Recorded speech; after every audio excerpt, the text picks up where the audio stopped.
Okay, so how many times have you heard this before? Every so often, some Christians get upset when gay people are accepted, respected, and treated as equals, rather than being cast out and condemned for no reason other than mindless adherence to outdated religious moralizing. And so they come up with these fantastically absurd arguments where they try and compare gay people to pedophiles or rapists. For example, Oklahoma City Councilman Brian Walters recently voted against granting a permit for a gay pride parade. His explanation was that, quote, "I really don't support that the same way that I wouldn't support a group of, say, pedophiles who wanted to assemble." He says that this is just his moral conviction. Meanwhile, Gary McCullough from Christian Newswire claimed that Ellen DeGeneres is to blame for American Idol's declining ratings because she's a lesbian. Apparently, he didn't care to explain how she still has one of the most popular daytime talk shows. He said that having her as a judge is like if one of the judges was an abortion activist or a political right-winger, because as we all know, merely not being a heterosexual qualifies as political activism.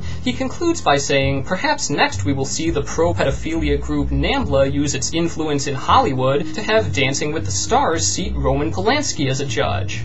Wow! Now isn't that something? You see, what these people are suggesting is that attraction to adults is the same as attraction to children, and so consenting relationships between adults are really no better than raping kids. The key word here is consent, which most of us understand is very important. After all, it's basically the distinction between rape and not rape. Without the concept of consent, there's no such thing as rape, because there's nothing to differentiate it from sex. What's really peculiar is that these people actually seem to be ignoring consent entirely. It simply has no significance to them, and so it's not something they incorporate into their moral outlook. That's how they can equate the consenting relationship of two adults with the rape of a child. Now, as to whether this is the result of ignorance or intentional dishonesty, I'm inclined to err on the side of caution and assume they're just extremely stupid. Although, it would be very interesting to ask them if, as long as we're as bad as pedophiles just because we're gay, it really wouldn't be any worse in their view if we started molesting children too, right?